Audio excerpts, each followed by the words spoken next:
So he loves that. He's wearing his gold medals are all clinking together. And he passes up this little kid. It was like a Disney moment. It was perfect. This little boy, he's 5, 6 years old, says to him, "Oh my God, he won two golds." Nathan's like, "Yeah." He goes, "I want to do that someday." It was like a Disney movie moment. And then Nathan looks at him and says, "I bet you will."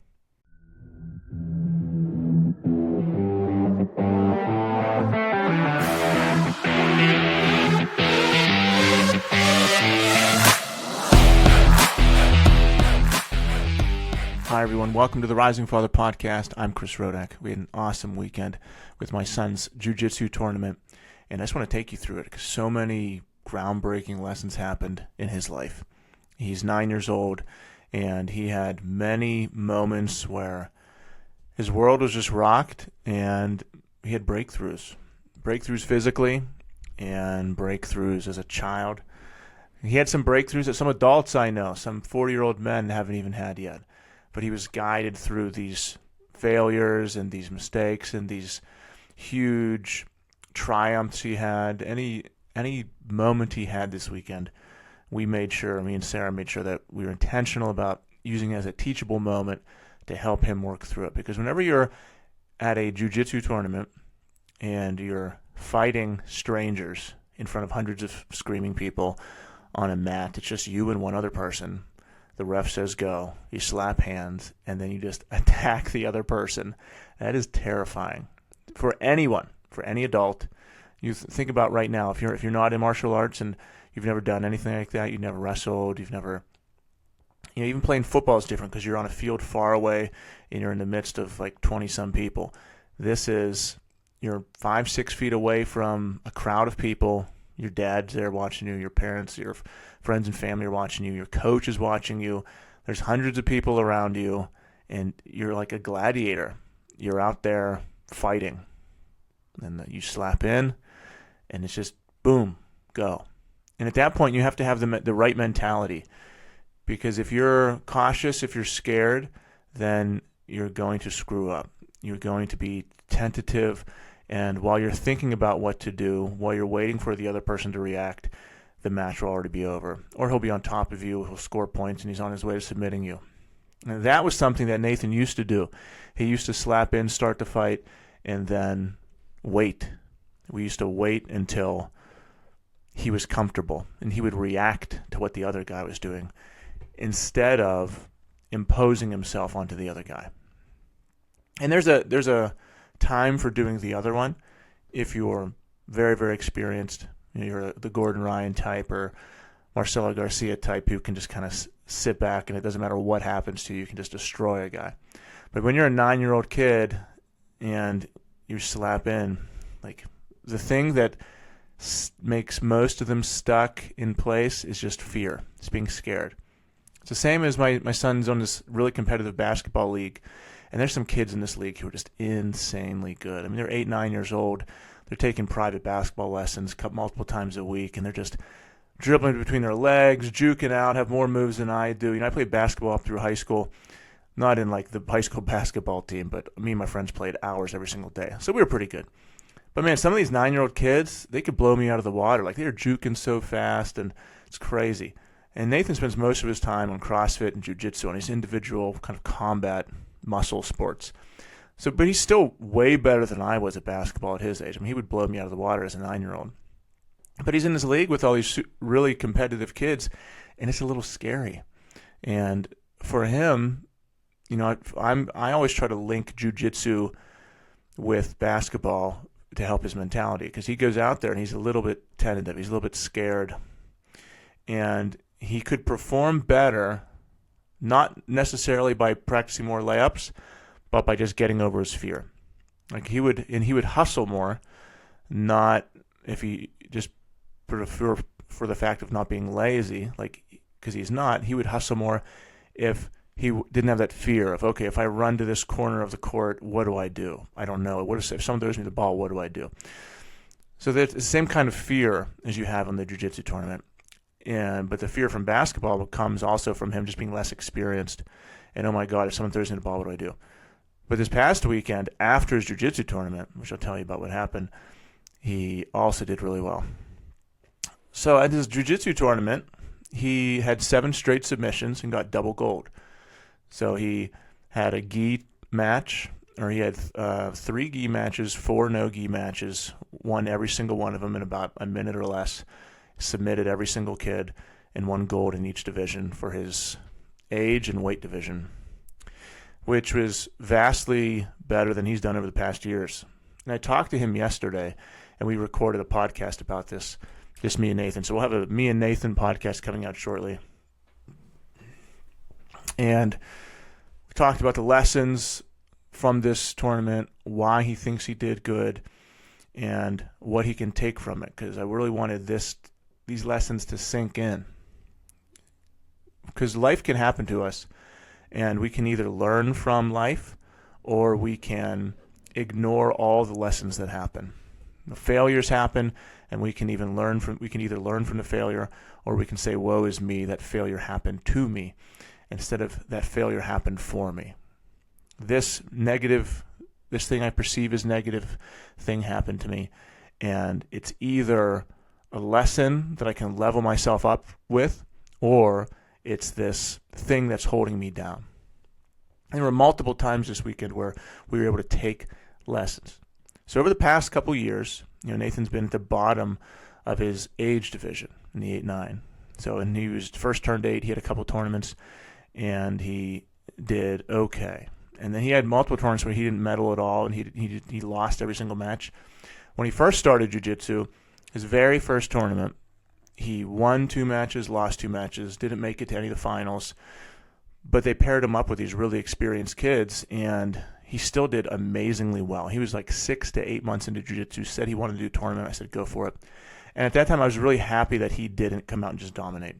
Because if he came out and dominated, it would have set him up for failure for the next tournaments whenever he went up against more competitive kids. And I remember that very first tournament, he had some tears when he lost on the big stage and people were watching him. But I was able to calmly work him through those emotions so that it didn't cripple him. Because there's also kids who cry at the jiu-jitsu tournament when they lose, and it cripples them, meaning that they say they have 6 matches and they break down in tears on the first match. They never recover emotionally, and they just feel weak inside. You know how, think back to you were in grade school and like you got bullied or someone picked on you, and you just had that sickening feeling in your stomach, and you just felt weak and like you were frozen.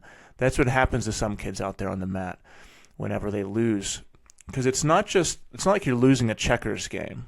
Whenever you lose at jiu-jitsu, you are giving up in front of hundreds of people because you feel like you could die, or a limb is going to be broken.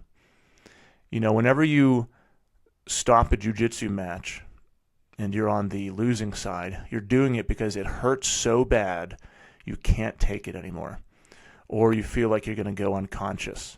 Those are the 2 reasons. So there could be some embarrassment, there could be some feelings of failure, there could just be some fear of, oh my gosh, this is terrifying. And kids do jiu-jitsu at 4 years old. There's some 4 or 5 years old doing these tournaments too. And we started our kids really young so that this kind of thing would be normal to them, so that they would go into these situations and not be full of fear, and that they could just get used to kids on top of them and in these combat situations and not freak out. I never did any type of martial arts whenever I was little. Me and my brothers just rolled around and wrestled all the time. But I would never have been used to a large kid on my back choking me with good technique. I would have freaked out. But now my kids, it's not a big deal to them because they do it every single week, 3-4 times a week, and then also in front of hundreds of people. So they are used to suffering, they're used to the pain, they're used to these fearful situations, and it's just play to them, it's normal to them.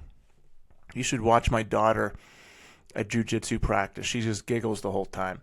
She'll go up against kids that are big, kids that are her size, and she just has this amazing guard. Her knees are always up real high. No one can get past her legs. And she's 7 years old. She's been doing it for about 2 years now. And, kids will choke her out. Kids will get on top of her, go to mount. Kids will take her back. And she's just smiling, laughing the whole time. And imagine think of maybe your kid or a friend, one of your kid's friends who are that age. It's like a 6, 7-year-old girl, how small and frail they are. And having another kid on top of them, choking them, how they would react. Probably freak out, cry, and be done for the day. My daughter, she just laughs and giggles. And it's normal to her. So if the situation ever happens, when it happens, whenever she's confronted by a bully of some sort or someone's trying to hurt her in some way, it's not going to be a big deal to her. She knows how to sweep them. She knows how to take them down. She knows how to break their arms. She knows how to choke them out. And it's just going to be natural to her, these self-defense things. So Nathan has been doing this every single week. And we're at this tournament, and he just crushes. He just dominates. Because he's used to pushing himself, and he's learned from his past failures. So here's what happened. I was telling you about how the past couple years I talked to you about his first tournament. Let me go back there. So his very first tournament, he won 2 matches, lost 2 matches, did really well. His next tournament, he won, I believe, gold. He had just a couple kids in his division, but he still beat everyone and got first place. So he was on top of the world. Next tournament, I think he won silver. Then he won bronze after that. So he had the 3 tournaments in a row where he was medaling. And he just started to identify himself as the kid who medals and wins Jiu Jitsu tournaments. And then he went up to the next age bracket, into the 8-9 age bracket, where he was at the very bottom. And whenever you're a brand new 8-year-old going up against, an older 9-year-old who's a lot stronger and heavier than you, and you can't be that much heavier because there is a 10-pound weight gap. But still, the muscle difference is very large between a young 8-year-old and a big 9-year-old. So for 2 or 3 tournaments, he didn't medal at all. And he had some painful submissions. And he had some painful losses. And it got to the point where he kept on wanting to do tournaments. But then after the 3rd one where he didn't medal, and I think he lost maybe every single match or something like that, he didn't want to do anymore. And for about 8 months, he didn't want to do any tournaments, and I was fine with. I'm not going to push him to do. I always asked him if he wanted to do tournaments, and he just said no. So I said, okay, that's fine. He kept on wanting to do jiu-jitsu. He kept on pushing himself at jiu-jitsu and doing really good in class, but he didn't want to do any tournaments because he has this negative memory of it now. And then finally, he said, yeah, I want to do some more tournaments, because I let him come to this realization on his own. And he was pushing himself in practice, at jiu-jitsu practice every day. He was going really, really hard. He was getting better. He's been doing CrossFit for a couple of years now, so he's getting really strong, and he's starting to feel really confident with himself. So he said, okay, I think I'm ready to do a tournament. He's 9 years old, so he has tons of tournaments ahead of him. So I said, all right, let's sign up for it. And we signed up for this tournament. At the last tournaments, the ones where he was losing, he lost by specific ways each time.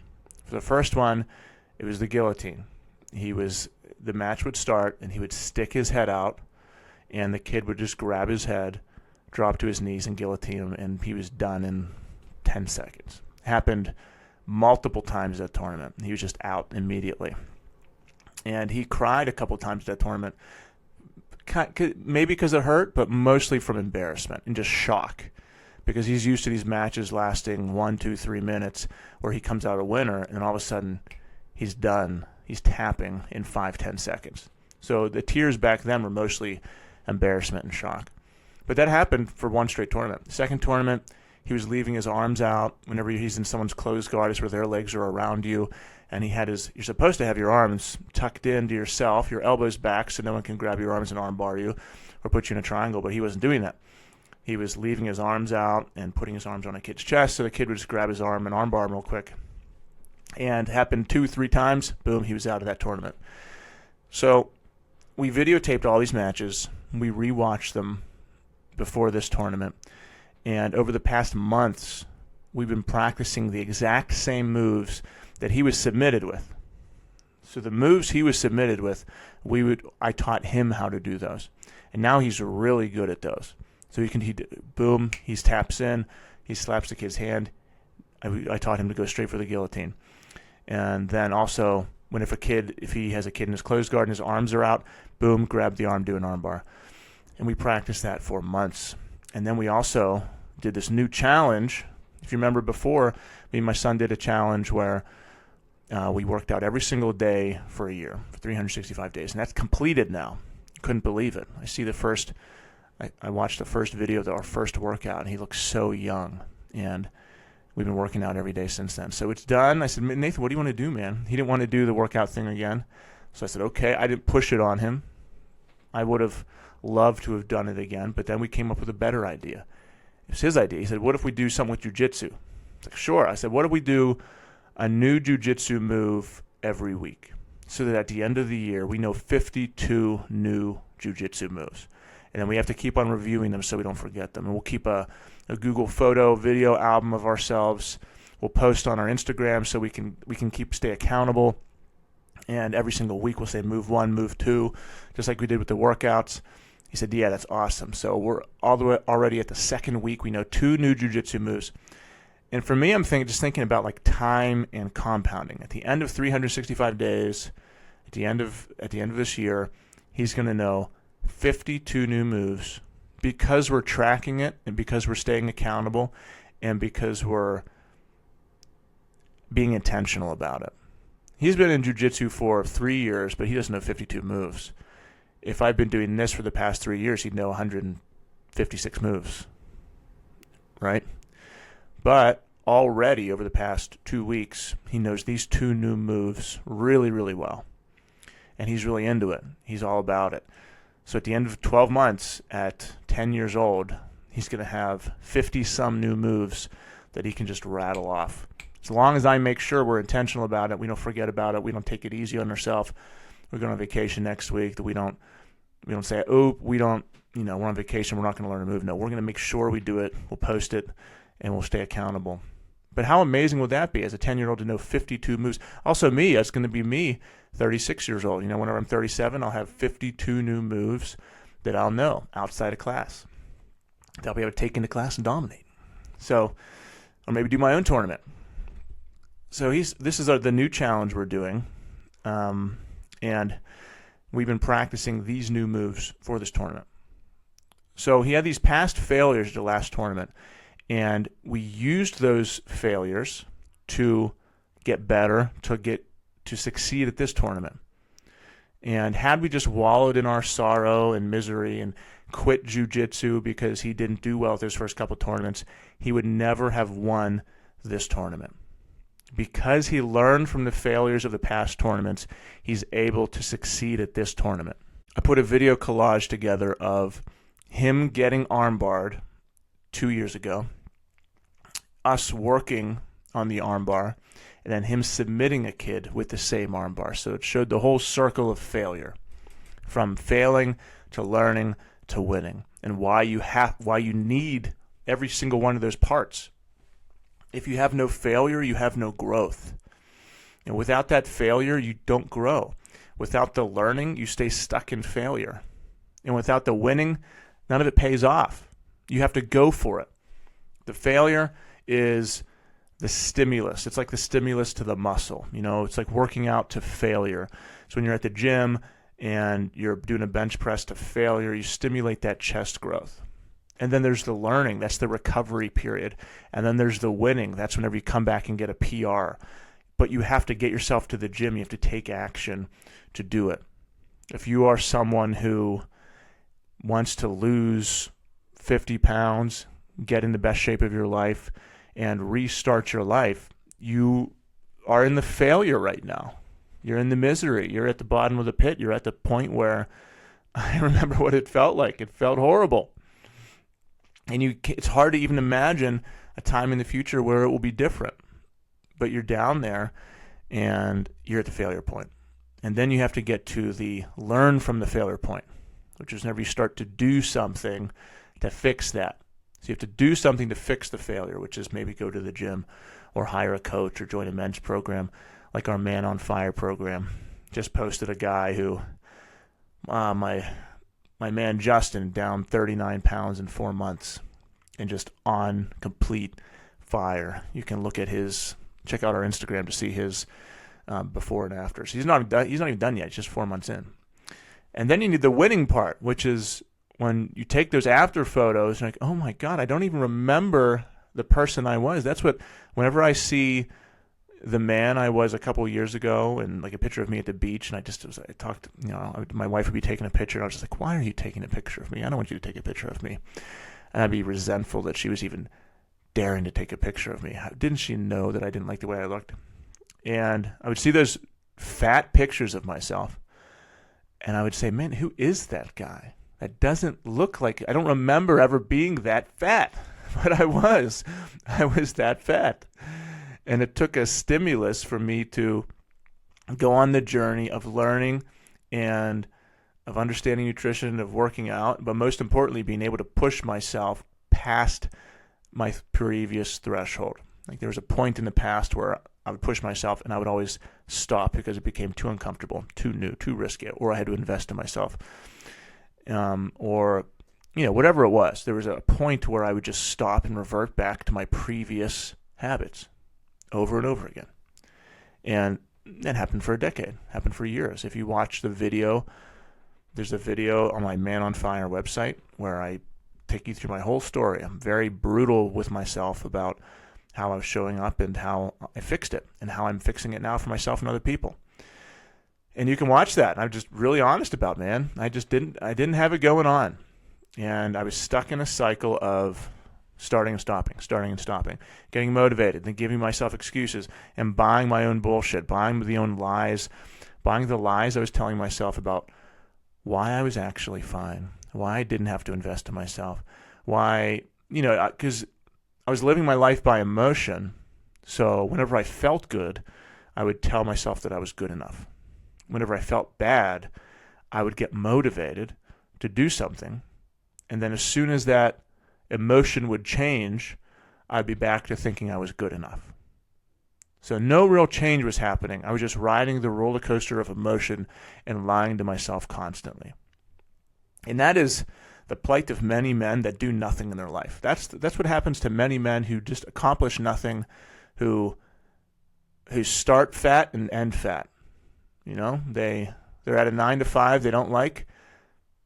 They work it their whole life. Once they get past the point of feeling like they can quit, then they say everyone else is cheating somehow, or everyone else has got their riches unfairly, and they have to create a story to themselves about why the decisions they've made are the right decisions.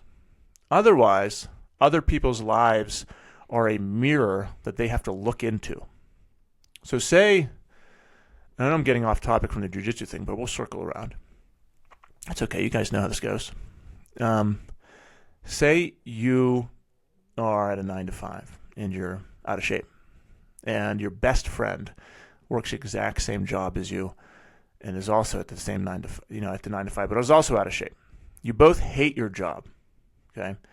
But your friend one day says, you know what? I think I can leave. I think there's more for me. And he tells you that, and it scares you a little bit. Because if he leaves, you're losing your best friend. You're losing your life part of it, because you're used to spending a lot of your life with this guy. And he also says, I can get in better shape too. I can be a different person. I don't have to be this forever. And he starts waking up earlier. He starts going to the gym. He starts not going to the faculty lounge to eat. He eats by himself. He packs his own meals. He meal preps. He starts counting his macros and watching his nutrition. And he starts journaling, taking cold showers in the morning, going to bed earlier, cuts out alcohol, cuts out soda.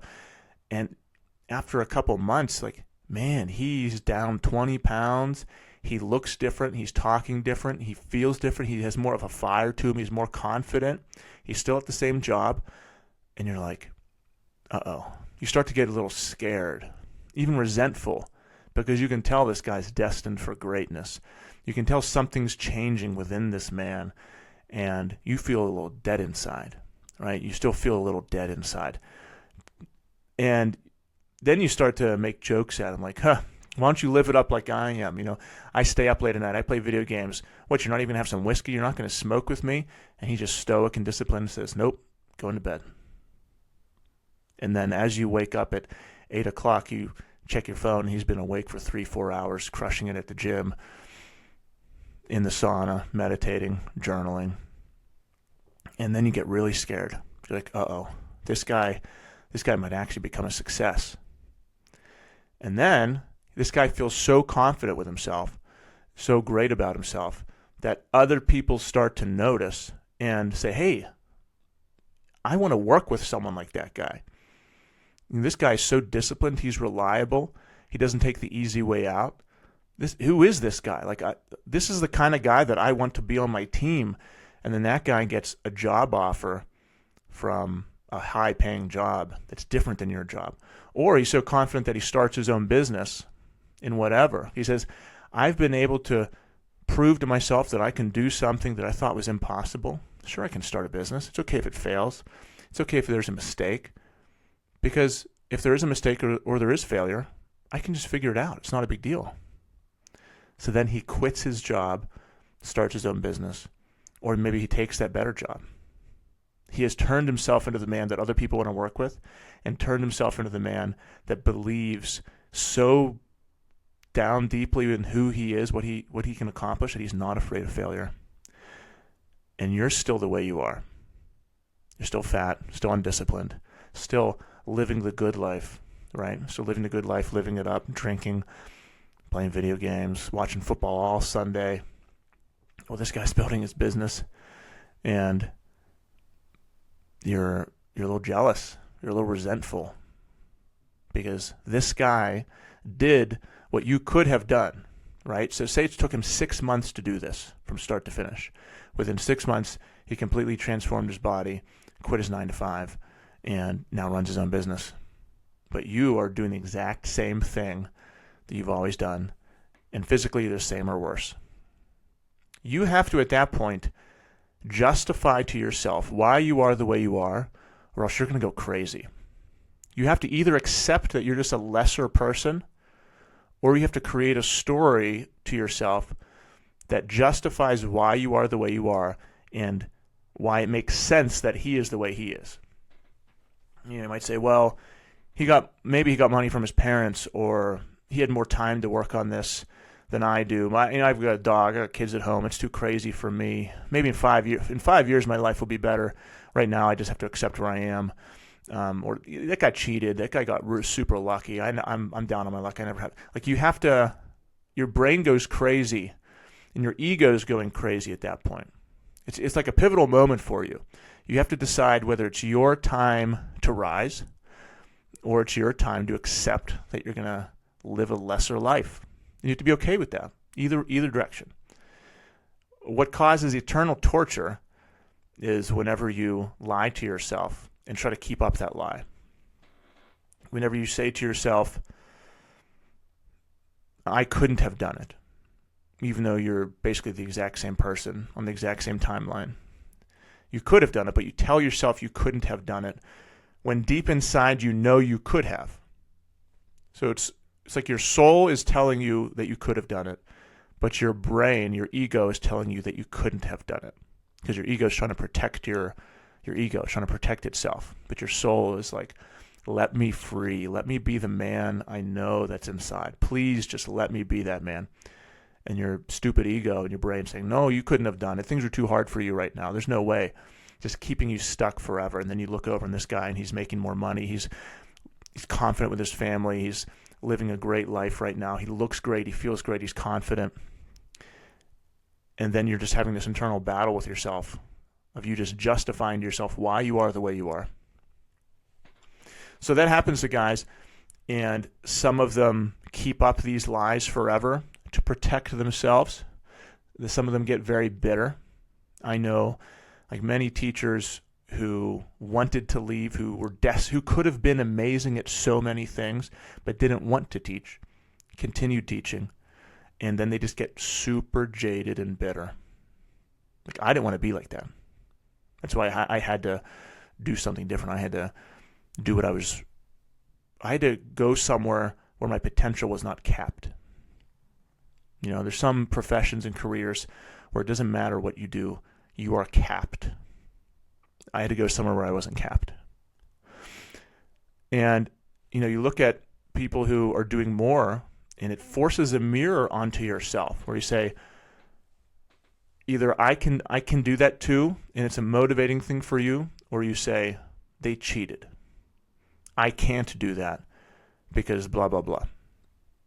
Whatever excuse you have to give yourself to make yourself feel good, to get yourself through the day so you can sleep at night. Whatever lies you tell yourself.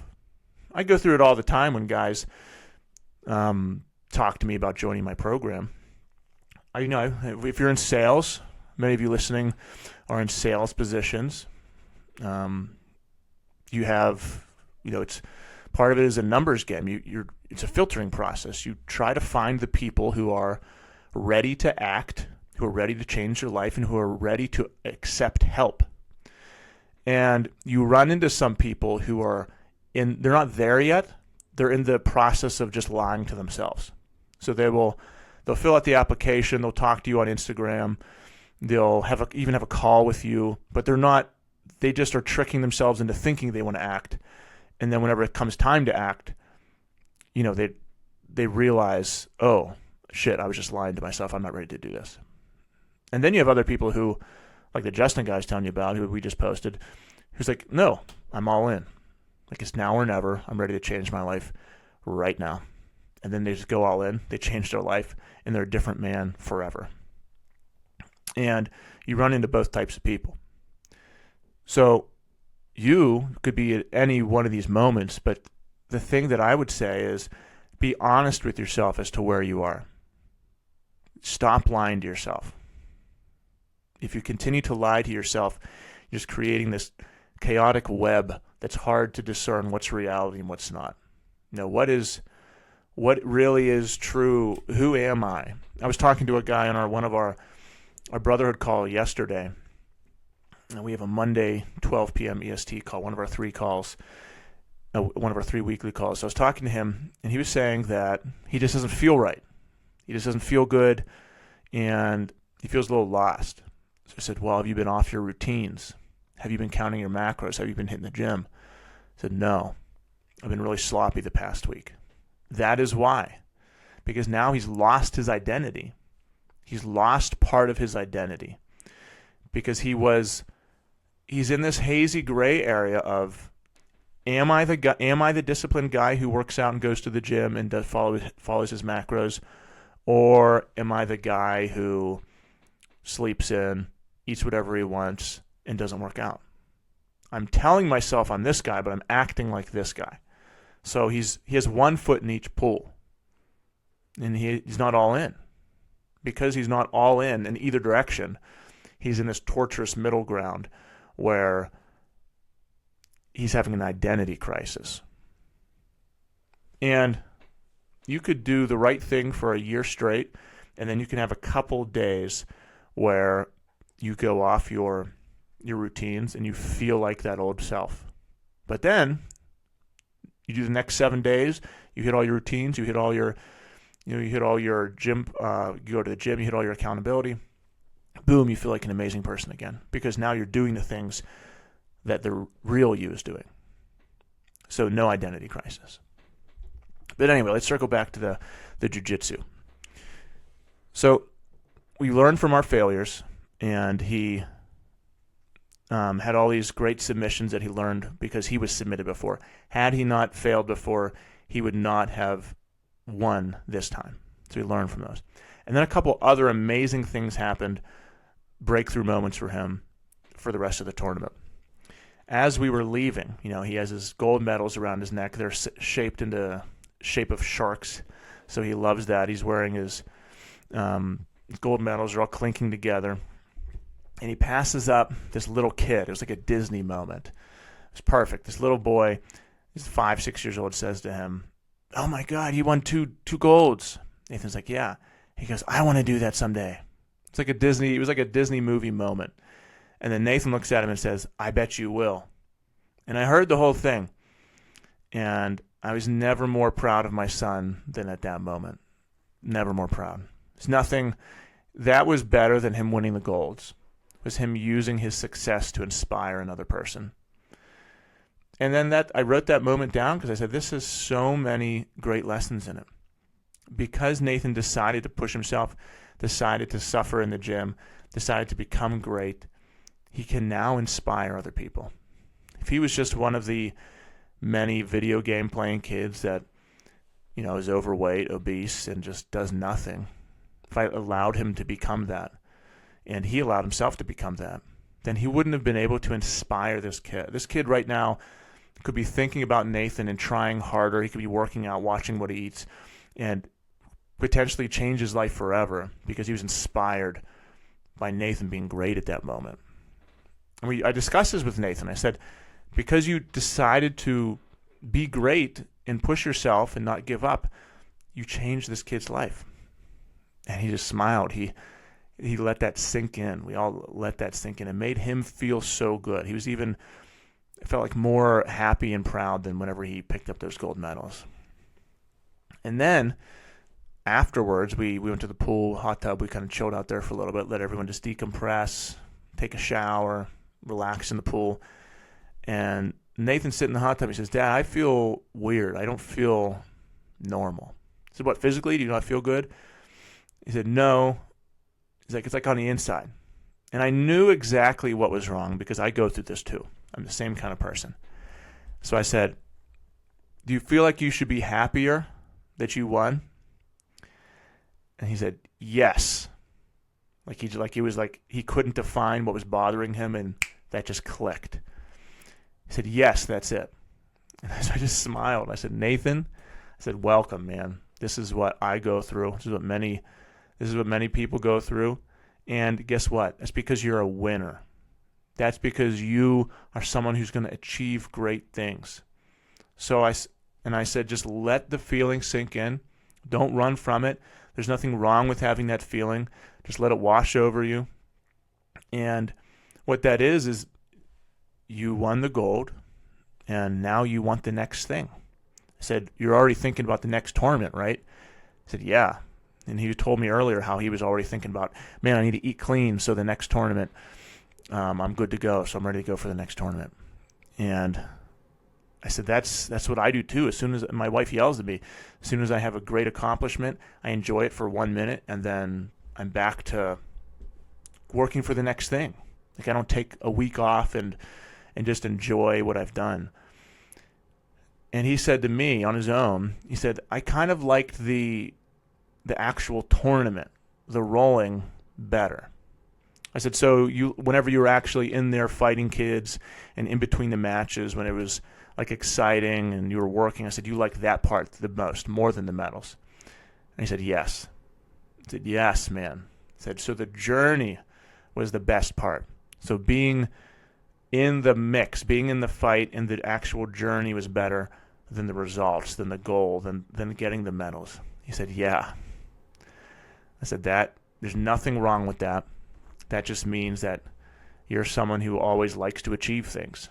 I said, some people are like that. I'm like that. And you're obviously like that too. I said, so just enjoy it, because that means you're destined for great things. And now you know that the result you're getting isn't the goal. It's who you become in the process. It is the journey. It's the day-to-day. It's who you are. And on our podcast yesterday, he went into that, it was a great podcast. And he went into that. He said that in his own little 9-year-old boy words about how just working towards it was the best part. So I was really, really proud of him about doing that.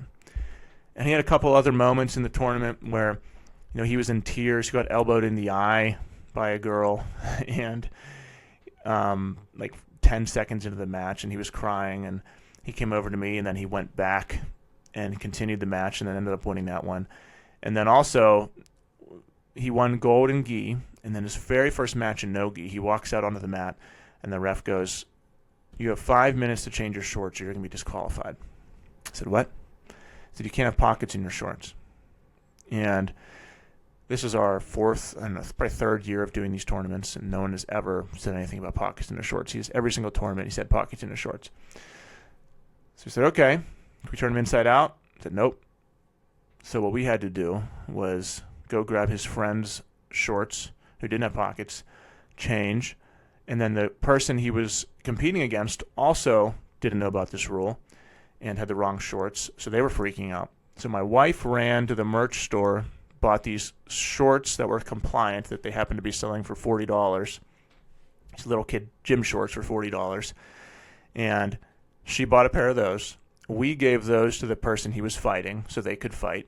And then Nathan wore his friend's shorts, and then they ended up having it. But, Nathan just won gold, and then he walks out onto the mat, is expecting to just dominate because he's going up against these same kids.